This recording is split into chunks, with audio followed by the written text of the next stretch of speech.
இப்போ இந்த இடத்துல நீங்கள் உங்களுடைய ஜாதகத்திலேயே எத்தனையோ தோஷங்கள் இருக்கலாம். இன்றைக்கி நீங்கள் இந்த பரிகார வகுப்பெல்லாம் நீங்கள் கேட்டதுனால நானும் உங்களுக்கு இந்த விஷயத்தை நான் உங்களுக்கு சொல்லித்தரேன். இதையும் நீங்கள் மற்றவங்களுக்கோ ஒரு கோவிலுக்கு போனாலோ ஒரு நதிக்கு போனாலோ இப்படி நினச்சி நீங்கள் சாமி கும்பிட்டா உங்களுடைய கர்ம வழியெல்லாம் தீருங்கிறத ஒரு துதியை நான் சொல்கிறத நீங்கள் சொல்கிறீங்களா? கொஞ்சம் நிமிர்ந்து உட்காருங்களேன். உங்கள் வாழ்க்கையில் இது ஒரு பெரிய ஒரு பொக்கிஷம்.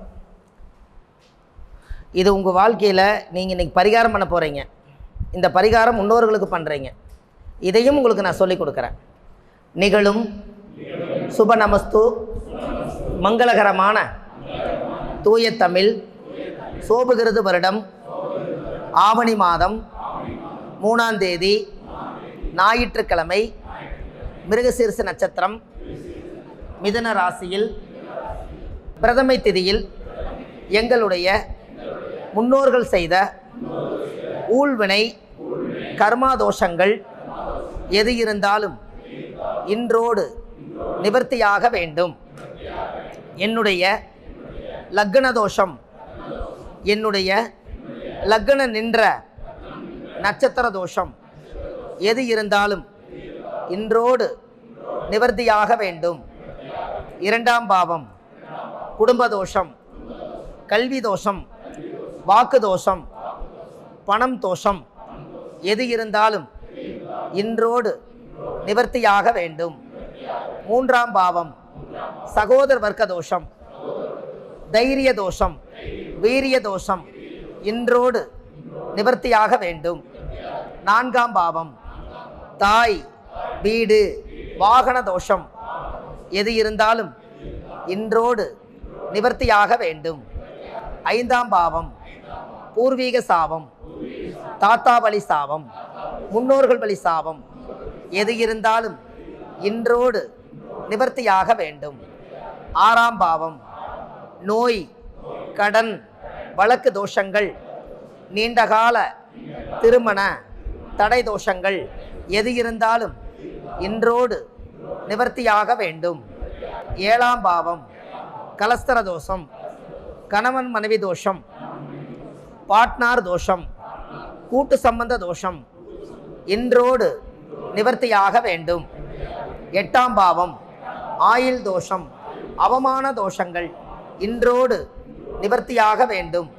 9ஆம் பாவம் தந்தை வழி கர்மா, தந்தை வம்சாவளி கர்மா நிவர்த்தியாக வேண்டும். 10ஆம் பாவம் தொழில் தோஷம், ஜீவன தோஷம் நிவர்த்தியாக வேண்டும். 11ஆம் பாவம் மூத்த சகோதர தோஷம், லாப தோஷம் நிவர்த்தியாக வேண்டும். 12ஆம் பாவம் விரய தோஷம் நிவர்த்தியாக வேண்டும். இப்படி 12 ராசியில் 9 நவகிரகம் சூரியன், சந்திரன், செவ்வாய், புதன், குரு, சுக்கிரன், சனி, ராகு, கேது 9 நவகிரகங்களும் உச்ச நிலையில் இருந்தாலும் நீச நிலையில் இருந்தாலும் சமவங்கில் இருந்தாலும் பகையாக இருந்தாலும் எனக்கு உறுதுணையாகவும் பாதுகாப்பாகவும் வழிநடத்த வேண்டும்.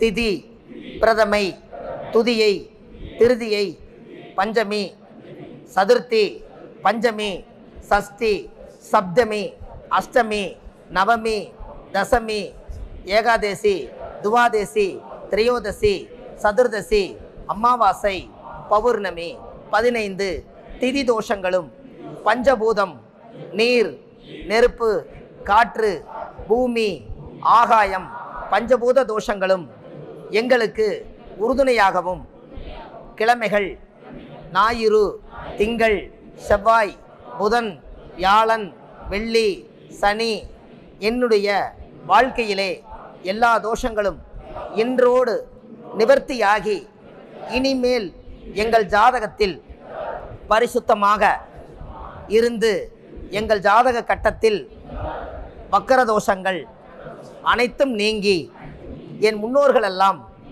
ஆசீர்வதிக்க வேண்டும். அதற்காக இந்த நேரத்தில் சேலத்தில் என்னுடைய சக்திக்கு பஞ்சபூத சாட்சியாக முற்பிறவியில் செய்த பாவங்கள் எப்பிறவிக்கும் தொடராமல் இருக்க இப்பிறவியிலேயே என் தந்தை வழியில் வந்த கர்ம வினைகளும் என் தாய் வழியில் வந்த கர்ம வினைகளும் நான் இந்த பூமிக்கு தாயுடைய கருவறையிலிருந்து தொப்புள் கொடி அறுக்கும் நேரம் ஜனனமான நேரத்தில் நான் கொண்டு வந்த கர்ம வினைகளும் இன்றோடு என்னை விட்டு என் குடும்பத்தை விட்டு என் குழந்தைகளை விட்டு என் வம்சாவளி விட்டு என் பாரம்பரியத்தை விட்டு 21 தலைமுறையில் முன்னோர்களுடைய ஆசீர்வாதத்தால் இந்த கர்ம வினையெல்லாம் எங்களை விட்டு இன்றோடு நிவர்த்தியாகி இறங்கி போக சிவா போக சிவா போக சிவா. வாழ்க வளமுடன், வாழ்க வளமுடன், வாழ்க வளமுடன். எப்படிங்கம்மா?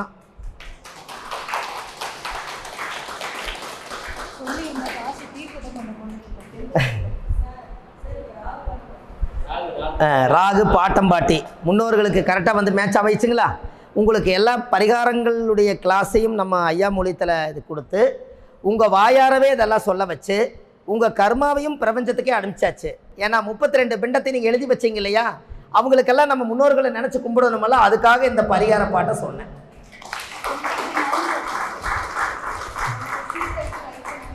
கொஞ்சம் கொஞ்சம் நீங்கள் நகர்ந்து உட்காருவீங்களா?